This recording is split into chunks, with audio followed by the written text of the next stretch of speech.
Kapag umuulan, bumubuhos ang langit sa iyong mga mata. Wow! At dahil maulan, wala tayong magawa, so we have to stay at home. Magluluto tayo ng kakaibang pagkain at sabaw. So gagawin natin ngayon ang aking, wala lang, naisip ko lang, no? Kasi ulit-ulit naman ang ulam natin, di ba? So magluluto tayo ng kinamatisang manok with alokbati. So let's go! Tara na! At ang mga sangkap, syempre, ayan, Thai part ng manok, tapos sibuyas, bawang with siling haba, tapos kamatis, na pagkamahal-mahal naman, 10 na ang isa kay naman, 3 lang ginamit ko Tapos dahon ng alokbati na nakalaylay lang sa mga tabi-tabi, di ba? So magluluto tayo ngayon ng kinamatisang manok with alokbati. Tingnan natin kung ano nakalalabasan nito. Parang sarap-sarap kaya. Tingnan natin. Let's do it. So magpainit muna tayo ng mantika sa isang kasirola. Ayan, habang mainit na ang ating kasirola. Yan, naglagay na tayo ng konting mantika. At atin munang iiligin. Ayan, ilig. So, ihuhulog na natin ang sibuyas, bawang. Wait lang. Okay, ipupo na sandok.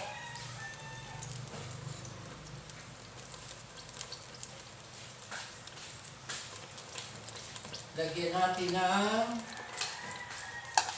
sibuyas, bawang muna. Oh, halatang-halata hindi mo na magluto Chamba. Pero itatry lang natin guys, diba?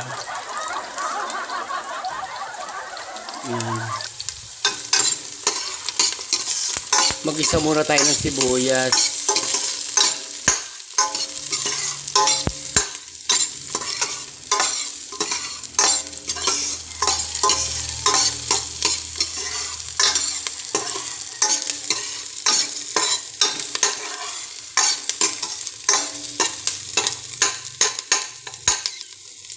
Ilagay na rin natin ang bawang. Sabay na rin natin yung sili para ma-toasted yung sili.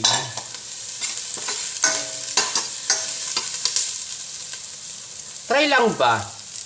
Kasi wala rin naman magawa sa bahay, diba? Try lang.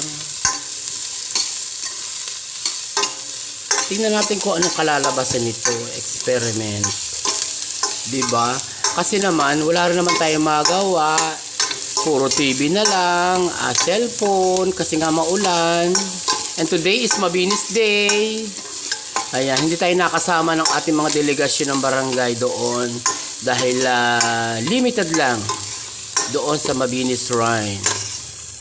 At dating doon si BBM. So mamaya na lang tayo manood sa documentary video nila. Diba?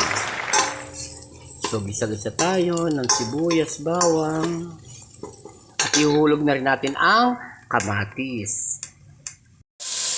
Yan, ihulog na natin ang kamatis. Comment down below, hindi ba mali yung aking process? Kasi dapat, di ba, chicken muna. Pero anyway, kasama rin naman yan, di ba? Yan. Usok-usok, ang bango. Ang bango na, hindi pala luluto, pero ang bango na guys. Parang ang sarap-sarap ng lumapang. Chew! Yan. Sasabay na rin natin ang chicken thighs. Ayan, sinabay na rin natin ang chicken thighs. So, lagyan na rin natin ng asin at paminta. Ang paalat lang natin guys ay asin.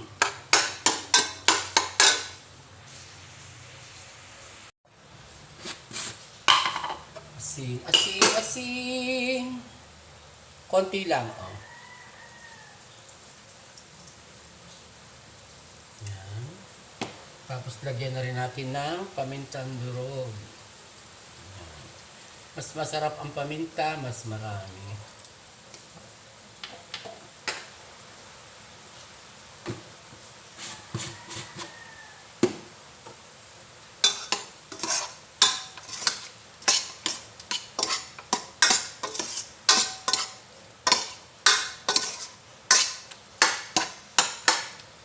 So, pakatasin muna natin yung chicken para lumabas yung kanyang natural oil, yung tinatawag na chicken oil. So, takpan muna natin. Yan, hayaan nating maluto sila at ma-steam. After 5 minutes, lagyan natin ng 2 cups of water.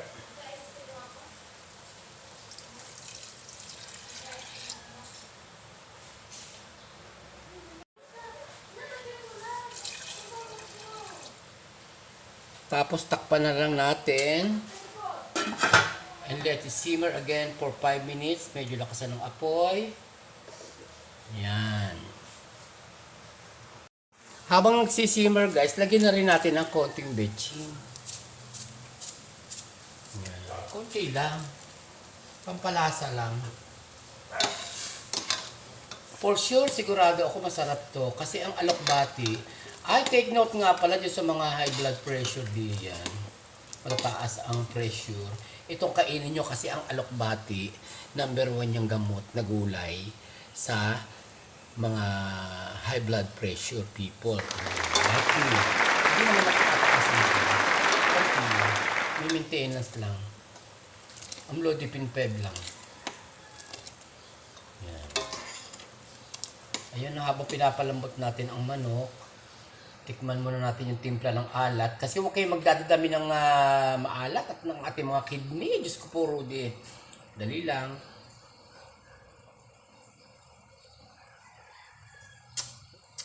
Aba, bonggesius nga. Kaya konti lang yung nilagay natin yung asin. So, medyo dagdagan natin ng, ayan, 1 pinch of salt. Yan. At hayaan natin kumulo hanggang sa lumambot ang manok. Parang sarsyado ito na sinabawan. Ayan. So, habang naghihintay tayo,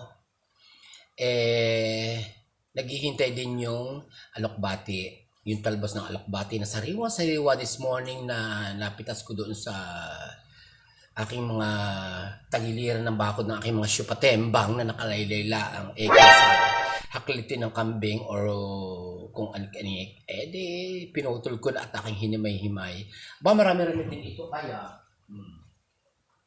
mga nakalaylay lang doon sa bakod ng aking kapatid. Yan ang dami alokbati. Special shout out sa may hipag na si Ate Mirna at hindi na ako nagsabi at nakalaylay lang doon sa may bakod, diba? So, lalagay natin dito sa ating kinamatisang chicken. For sure, ang sarap-sarap ito guys. Alam niyo kung bakit? Kasi mapulang-mapula yung kamatis at sariwa-sariwa yung manok. Manok, gaga. Manok na binili ko kay Jojo's Chicken. Ayan, special shoutout to Jojo's Chicken na ako'y palagi doon bumibili ng chicken guys. Sariwa-sariwa yung mga manok nila guys. So, ayan kumukulo na talaga siya at katakam-takam. Parang ang sarap-sarap nito nga naman ni Diyos ko, pero usog. Dali lang. Naku, luto na yata ang ating chicken. Nakuluan for 10 minutes. So, ilalagay na natin ang alokbati. Ayan. Oops. Ang tayo. Sarap ito.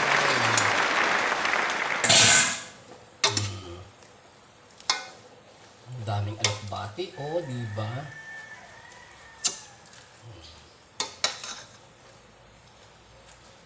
Dami. And let it simmer again for 2 minutes.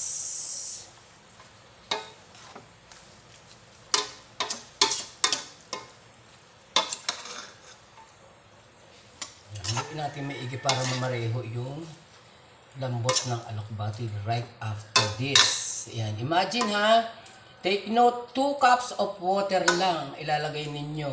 Hindi masyadong ampaw ang sabaw. Kaya kailangan ni kailangan ay para siyang para ang lasa ng chicken. Half kilo lang naman kasi itong chicken ko. So, kailangan ay ma-steam ng 2 minutes. Huwag masyadong kararamihan ang sabaw at baka naman mawala ng lasa. Diba? So, hintayin natin na maluto yung alokbati for 2 minutes at kakain na tayo! Siyempre, ang sarap mag-food trip kapag bago kang paligo, bago ko kumain, di ba? So, masarap kumain kapag ganitong maulan ang panahon. Lalo na't sinabawan kagaya nitong chicken, alokbati. So, tara na, ano pang hinihintay nyo? Higop sabaw na tayo. Kain na tayo. Chicken alokbati. Para siyang lasang yung may chicken mushroom. With mushroom. Ayan. Ang alokbati kasi naglalasang mais or yung mushroom soup. Corn soup. Kaya mats na mats sa inyong panlasa. Lalo na high blood kayo. Maganda itong kainin. So, halika na. Tara na. Food trip na tayo. Lalo na't malambot yung chicken.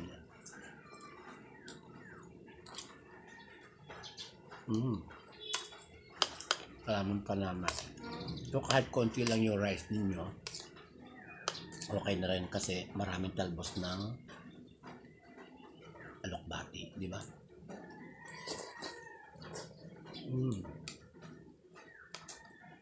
Naman Panama yung lasa niya. Asin lang ang paalat ha, huwag nyo lalagyan ng patis or toyo. Asin lang, sapat na.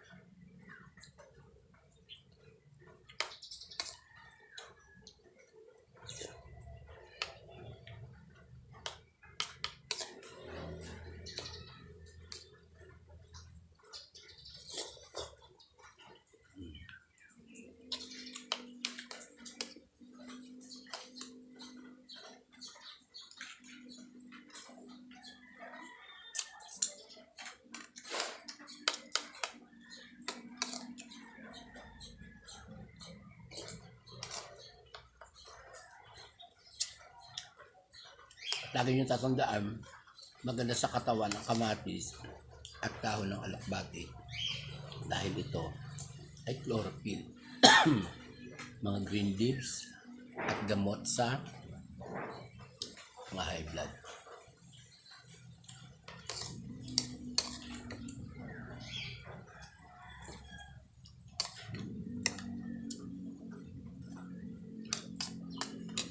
So much for this. And thank you so much for watching. At sana minahimahan kayo sa inyo.